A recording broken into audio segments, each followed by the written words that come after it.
Suara dentuman bom yang berjatuhan di berbagai sudut kota Surabaya, berpadu dengan rentetan letusan senapan mesin tentara sekutu.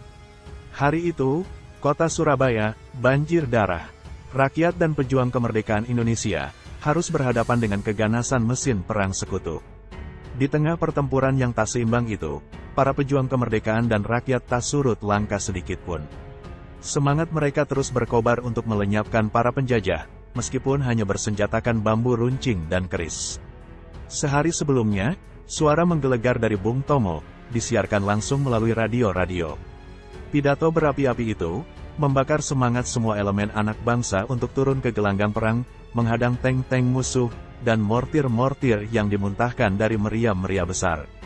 Suara Bung Tomo memekikkan kata, "Merdeka," menggerakkan ribuan anak muda untuk angkat senjata. Namun siapa sangka, keberanian Bung Tomo membakar semangat para pejuang itu, juga tak luput dari peran Kiai Hasyim Asy'ari. Dalam setiap menutup pidatonya yang berapi-api, Bung Tomo selalu menyematkan pekik kata takbir, Allahu Akbar, dengan penuh ledakan semangat. Dilansir dari jatim.nu.or.id, kata Allahu Akbar, yang berarti Allah Maha Besar itu, disematkan Bung Tomo dalam setiap pidatonya, karena terinspirasi dari Kiai Hasyim Asy'ari. Pekikan takbir di setiap penutup pidato Bung Tomo, tak hanya memantik semangat para kaum muslim saja. Rakyat dan pejuang yang tak beragama Islam pun, tergetar dan tumbuh semangat untuk bertempur bertaruh nyawa menghadapi pasukan musuh. Bung Tomo selalu memekikkan takbir di akhir pidatonya, atas saran Kiai Hasyim Asy'ari. Kedekatan Bung Tomo dengan Kiai Pendidir Nahdlatul Ulama, NU, tersebut, sudah terjadi cukup lama, yakni sejak Bung Tomo menjadi wartawan kantor berita Jepang, Dome. Aktivitasnya sebagai wartawan, membuat Bung Tomo memiliki hubungan dengan keluarga pendiri NU tersebut. Saat-saat situasi genting terjadi di Surabaya, Bung Tomo acap kali datang ke kediaman Kiai Hasyim Asy'ari untuk meminta nasihat.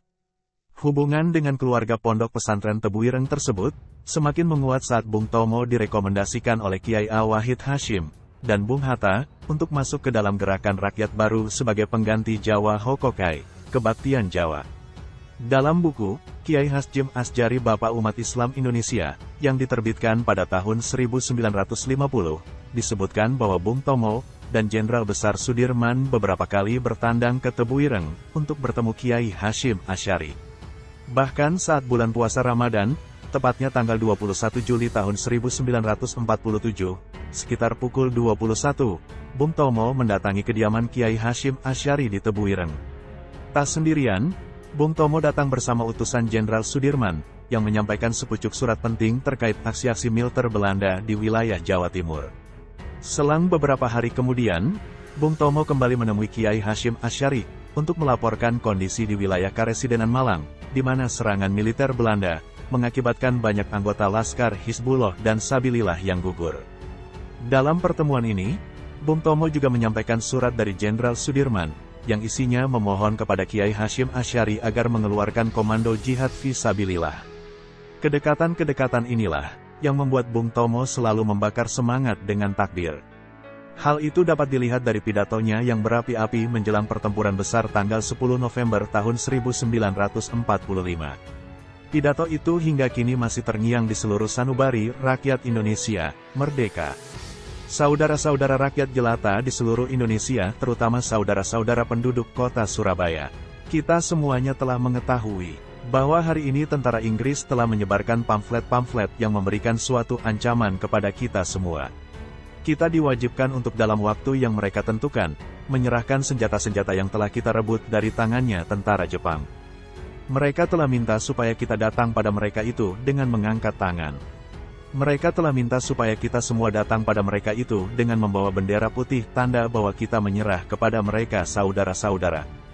Di dalam pertempuran-pertempuran yang lampau kita sekalian telah menunjukkan bahwa rakyat Indonesia di Surabaya, pemuda-pemuda yang berasal dari Maluku, pemuda-pemuda yang berawal dari Sulawesi, pemuda-pemuda yang berasal dari Pulau Bali, pemuda-pemuda yang berasal dari Kalimantan, pemuda-pemuda dari seluruh Sumatera, pemuda Aceh, pemuda Tapanuli, dan seluruh pemuda Indonesia yang ada di Surabaya ini.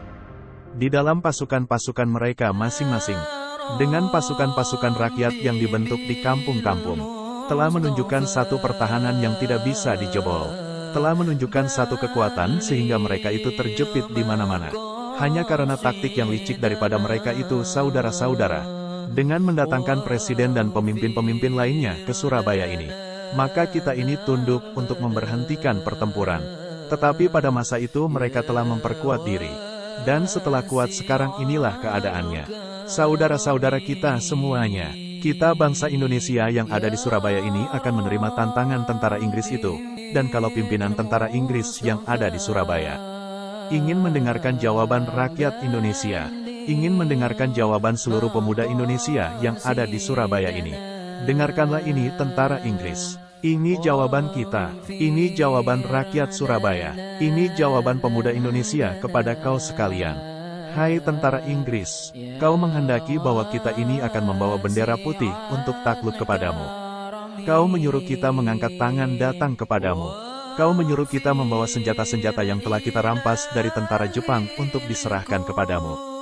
Tuntutan itu walaupun kita tahu bahwa kau sekali lagi akan mengancam kita untuk menggempur kita dengan kekuatan yang ada, tetapi inilah jawaban kita, selama banteng-banteng Indonesia masih mempunyai darah merah yang dapat membuat secarik kain putih, merah dan putih, maka selama itu tidak akan kita akan mau menyerah kepada siapapun juga.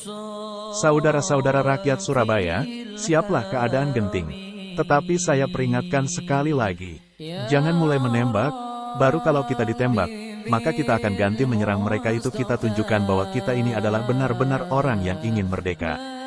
Dan untuk kita saudara-saudara, lebih baik kita hancur lebur daripada tidak merdeka. Semboyan kita tetap, merdeka atau mati.